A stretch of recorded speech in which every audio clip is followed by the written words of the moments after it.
Hey everyone, welcome to judiciary plus. जैसा कि आप सबको पता होगा, जिस भी कैंडिडेट ने एमपीसीजे का प्रिलिमिनरी एग्ज़ाम दिया था जो कि कंडक्ट हुआ था 6 मई को, उसका रिज़ल्ट आ गया है, 9 को ही आ गया है। And high court of Madhya Pradesh ने अनाउंस कर दिया 9 को रिज़ल्ट। इस बार जो कट ऑफ गई है वो काफ़ी हाई गई है। 125 मार्क्स जो है कट ऑफ में गई है जनरल कैटेगरी के लिए। तो ये कट ऑफ जो है काफ़ी हाई है एंड उसके कारण काफ़ी कैंडिडेट्स जो है सेलेक्ट नहीं हुए हैं। यहाँ लिस्ट दी गई है रिज़ल्ट में जो कि सेलेक्टेड कैंडिडेट्स हैं। तो सबसे पहले तो इन सब को अ वेरी वेरी कॉन्ग्रेचुलेशन, अपने फर्स्ट स्टेज जो है पास कर लिया है। अब जो मेन पड़ाव है वो है मेंस एग्जामिनेशन, जिसमें आपको जो है अच्छे मार्क्स लाने हैं एंड जो है इंटरव्यू क्रैक करके आपको जज बनना है। पहला पड़ाव आपने ऑलरेडी पास कर लिया है जो कि काफ़ी हाई कट ऑफ था, स्टिल आपने कर लिया। तो जो है कट ऑफ गई है 125। अब एग्जैक्टली 125 कट ऑफ जो है out of 150 is quite high cut off.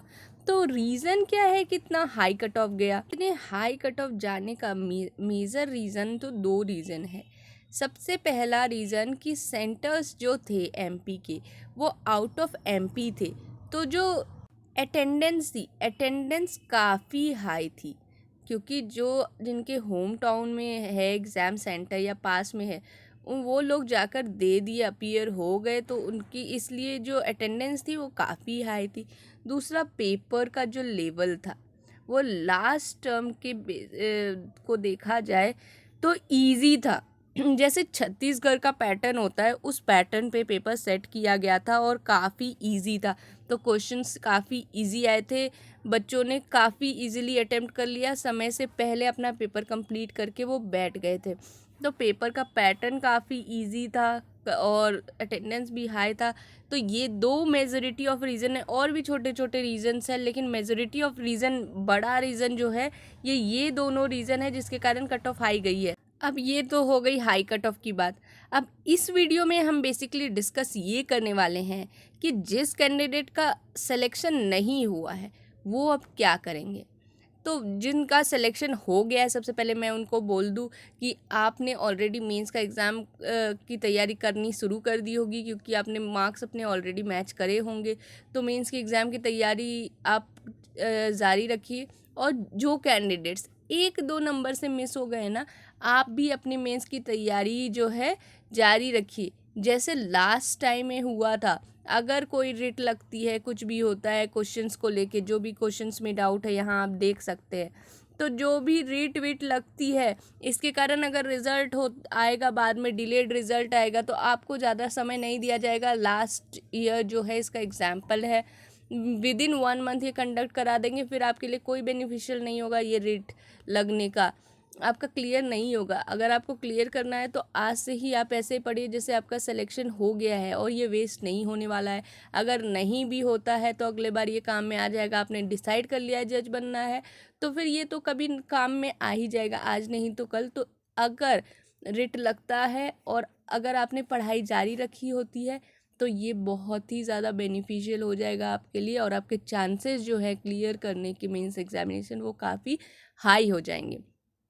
ठीक है, अब चलिए अब डिस्कस करते हैं वैसे कैंडिडेट्स के जो कि काफ़ी जो है कट ऑफ से नीचे हैं और जिनका चांस नहीं है कि रेट लगने के बाद भी उनका होगा, तो उनको क्या करना चाहिए। या तो वैसे कैंडिडेट्स, ये तो फर्स्ट कैटेगरी के कैंडिडेट्स हो गए। सेकंड कैटेगरी के कैंडिडेट्स वो भी हैं जो 1-2 नंबर से छूटे। तो इनके लिए ये वीडियो जो है, आज का वीडियो जो मैं लेकर आई हूँ, मैं ये इनके लिए ही है कि नहीं निकला एग्ज़ाम तो इसको हैंडल कैसे करें और आगे कैसे बढ़े। ठीक है, तो चले, तो नहीं निकला तो क्या करें। कोई बात नहीं, कोई बात नहीं। अगर आपका नहीं निकला, मैंने ये वीडियो 2 दिन बाद इसलिए बनाया है क्योंकि 2 दिन जो है, अगर आपने पूरी मेहनत करी, पूरी शिद्दत से एग्ज़ाम दिया और आपका नहीं निकला तो जो है मायूस होना ये नॉर्मल सी बात है। बिल्कुल हो, समय ले 2 दिन का, घर वालों से बात करे, जो चीज़ करने का मन कर रहा है वो चीज़ करे, थोड़ा रोना है तो रो ले। ठीक है, लेकिन अब 2 दिन हो गया है और मैं वीडियो इसलिए 2 दिन के बाद लेकर आई हूँ कि अब now it's time to stand and move again. ठीक है, तो अब आगे बढ़िए और अब रुकना नहीं है, क्योंकि रुकना नहीं है। 2 दिन का रेस्ट ले लिया, सही किया, क्योंकि हमें डिटॉक्स होने का भी टाइम चाहिए। तो 2 दिन हो गया, अब हमें क्या करना है। इस साल जो है बहुत सारी वैकेंसी आने वाली है, और ये मैं बस बोलने के लिए नहीं बोल रही हूँ, ये आने वाली है। अभी हमने 1 महीने पहले देखा था कि झारखंड की नोटिफिकेशन आई थी, झारखंड जुडिशियल सर्विसेज की आई थी कि ऑलमोस्ट 86 सीट्स जो है ये पेंडिंग है, और ये कभी भी नोटिफिकेशन इसकी ला सकते हैं, ये कभी भी आ सकता है। ये तो हुआ झारखंड की बात। दूसरा यूपी भी जो है लास्ट एग्ज़ाम जो है आपका हुआ था 2018 में, इस अभी 2022 चल रहा है, ऑलमोस्ट 4 ईयर्स हो गए हैं। इसका भी काफ़ी समय से लग रहा है कि नोटिफिकेशन आएगा, और ये कभी भी जारी कर सकते हैं नोटिफिकेशन, और इसकी जो सीट्स होगी तो वो 200 प्लस ही जाएगी। तीसरी चीज़, यूपी एपीओ की ऑलरेडी वैकेंसी निकली है, जिन्होंने फॉर्म भरा है वो तो कहीं और देखने की ज़रूरत नहीं है, यूपी एपीओ में आप लग जाइए। एमपी एडीपीओ का फॉर्म आया है, अभी भी टाइम अवेलेबल है, तो उसमें भी आप जो है भर सकते हैं। एंड उसके लिए भी आप जो है, अगर आप सीरियसली एमपी में बनना चाहते हैं एपीओ या एडीपीओ, तो आप जो है इसको ज़रूर भरें और अपना 100% दे दें। आपने एमपीसीजी की तैयारी की है, ऑलमोस्ट आपका काम हो रखा है, आपको थोड़ी और मेहनत करनी है, आपका एग्ज़ाम क्लियर होगा, पक्का होगा। ठीक है, इसको सोचने वाली बात नहीं है, आपको बस अपना 100% देना है बस। ठीक है, 2 दिन का कूलिंग पीरियड हो गया, 2 दिन आपने आराम कर लिया, अब हमें लगना है अपने नेक्स्ट टारगेट की तरफ। और बहुत सारे एग्ज़ाम आने वाले हैं, ट्रस्ट मी, बहुत सारे एग्ज़ाम्स आने वाले हैं। जुडिशरी के कोविड के कारण बहुत कुछ रुका है, तो अब एग्ज़ाम्स तो आएंगे ही आएंगे। ठीक है, और कौन सा एग्ज़ाम आने वाला है आपका? छत्तीसगढ़ का आने वाला है। छत्तीसगढ़ का पैटर्न आपको पता है, सिमिलर टू एमपी होता है सीजे छत्तीसगढ़ का। ठीक है, छत्तीसगढ़ जुडिशियल सर्विस का एग्ज़ाम। तो इसकी सीट्स मैं एग्जैक्टली आपको नहीं बता सकती हूँ, इसलिए मैं गलत इन्फॉर्मेशन नहीं देना चाहती हूँ, तो सीट्स तो नहीं बता सकती हूँ, लेकिन इसका एग्ज़ाम्स भी आने ही वाला है और जल्द ही आएगा। ठीक है, फिर जो है एमपीसीजे फिर आएगा। एमपीसीजे हर साल आता है, कोविड के कारण डिले हुआ था 1 साल, लेकिन ऐसे हर साल आता है, और इस साल फिर से दिसंबर में चांसेस हैं कि आपका आ जाए, या दिसंबर में प्रीलिम्स भी ये कंडक्ट करा सकते हैं, ये भी प्रोबेबिलिटी है। या हो सकता है सिर्फ दिसंबर में नोटिफिकेशन आए और प्रीलिम्स नेक्स्ट ईयर आपका हो। ठीक है, लेकिन एमपीसीजे का आएगा इनका नोटिफिकेशन। फिर जो है आपका बिहार का भी आ सकता है, बिहार के भी चांसेस बन रहे हैं, बिहार के भी चांसेस बन रहे हैं, न्यूज़ आ चुका है ऑलरेडी। इस यहाँ पे जो है ऑलमोस्ट 5000 सीट्स पेंडिंग है, 5000 सीट्स, लेकिन ये टोटल के लिए वैकेंसी नहीं लाएंगे, लेकिन जिसके लिए भी लाएंगे, चलिए आपके लिए एग्ज़ाम आएगी, वैकेंसी आएगी, तो आप अपीयर होंगे और आप एग्ज़ाम क्लियर करेंगे। ठीक है, तो ये भी आने वाली है, ये क्लियर जैसे ही होता है इस बार का स्लॉट, उसके बाद फिर बिहार की भी वैकेंसी आपको देखने को मिलेगी। फिर जो है हमारा वेस्ट बंगाल की भी आने वाली है, वेस्ट बंगाल की भी वैकेंसी आपकी आने वाली है। फिर आपका हाल ही में राजस्थान का मेंस का रिज़ल्ट निकला है, तो जैसे ही राजस्थान का जो है ये वाली वैकेंसी क्लियर होती है, राजस्थान का भी इस ईयर के एंड तक एक नई वैकेंसी ये भी निकाल देंगे। ये भी ऑलमोस्ट 1 साल छोड़ के हर साल आती है, लेकिन इस साल कोविड के कारण एक बार रुका था, तो इस साल फिर से आने की संभावना है राजस्थान जुडिशल सर्विसेज की भी। और उसी तरह हरियाणा का भी जैसे ये स्लॉट ख़त्म होता है, तो ये भी फिर से वैकेंसी लेकर आएंगे। हरियाणा में भी, ये भी काफ़ी अच्छा स्टेट है। ठीक है, डीजीएस के लिए जो मेंस की तैयारी कर रहे हैं वो, उनको भी वो मेंस की तैयारी करें। डीजीएस में थोड़ा सा समय लगेगा, ये वाला स्लॉट क्लियर होने के बाद नेक्स्ट स्लॉट आएगा, तो थोड़ा सा टाइम लगेगा डीजीएस में। गुजरात एंड महाराष्ट्र की वैकेंसी अभी चल रही है, तो जैसे ही वो ख़त्म होगा वो भी वैकेंसी आपके सामने लाइंड अप हो जाएगी। तो बेसिकली ये सारी चीज़ें बताने का मेरा ये मतलब है कि अभी आपके पास 10+ अपॉर्चुनिटी जो है ये पेंडिंग है। तो ये सारी अपॉर्चुनिटी आप ग्रैब कर सकते हैं। तो बिल्कुल भी मायूस होने वाली चीज़ नहीं है कि MPCJ नहीं निकला। ये जो प्रिपरेशन आपने की है ये कहीं वेस्ट नहीं जाने वाला, ये वेस्ट नहीं होगा, बल्कि आप जो आगे की प्रिपरेशन करने वाले हो वहाँ ये यूटिलाइज हो जाएगा। ठीक है, तो ये यूटिलाइज हो जाएगा। अब कुछ ऐसे भी कैंडिडेट्स होंगे जिनका ये लास्ट अटेम्प्ट था और आगे वो एज बार्ड है, या तो बाय चॉइस वो आगे नहीं देना चाहते हैं, या उनके फैमिली से प्रेशर है, या जो भी रीज़न है जो आगे वो एग्ज़ाम नहीं दे सकते हैं। तो क्या उनकी प्रिपरेशन उन्होंने जो की वो वेस्ट हो जाएगी?